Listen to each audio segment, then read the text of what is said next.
ช่วยกดปุ่ม Subscribe ติดตามกดกระดิ่งเตือนเป็นกำลังใจให้กับบานเย็นสตูดิโอด้วยนะครับ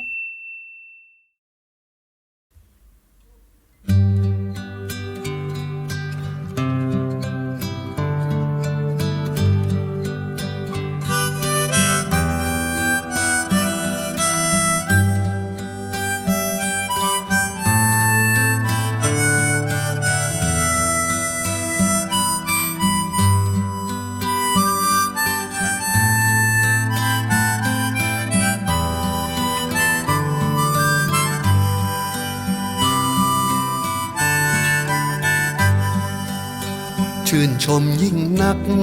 นักรบเสื้อขาวสู้ศึกอยู่ในชุดขาวร้อนหนาวไม่เคยไหวหวั่นรบกับโควิดเอาชีวิตเป็นเดิมพันทำงานด้วยใจมุ่งมั่นหน้าที่สำคัญกว่าลมหายใจ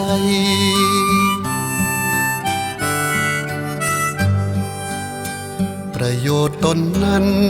ไว้เป็นที่สองจัดความสำคัญเป็นรองประโยชน์สุขของคนไข้สู้กับศัตรูทั้งที่ไม่รู้ว่ามันเป็นใครแต่ต้องชนะให้ได้ยื้อลมหายใจคนไข้กลับมาบุคลากรทางการแพทย์ทุกคนกล้าหาญคุณหมอคุณพยาบาลและพนักงานห้ามแร่ชายาในสงครามโรคกันคือนักรบแนวหน้าอาวุธคือเข็มฉีดยาที่จะนำพาชาติพ้นภัยร้ายขอวอนคุณพระคุ้มครองรักษาช่วยหมอผู้มีเมตตารักษาคนป่วยให้หายเราอยู่แนวหลังจะไม่สร้างความวุ่นวายช่วยหมอช่วยชาติง่ายๆอยู่ห่างทางกายหยุดเชื้อเพื่อชาติ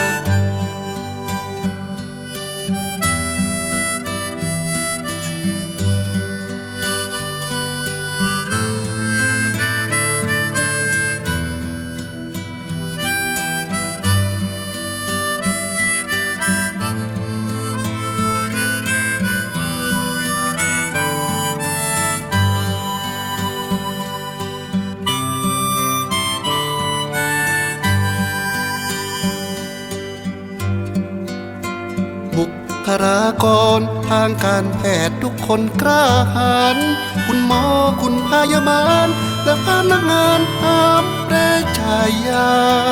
ในสงครามโรคกันคือนักรบแนวหน้าอาวุธคือเข็มฉีดยาที่จะนำพาชาติพ้นภัยร้า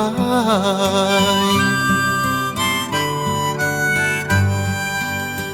ขอวอนคุณพระคุ้มครองรักษาช่วยหมอผู้มีเมตตารักษาคนป่วยให้หายเราอยู่แนวหลังจะไม่สร้างความวุ่นวาย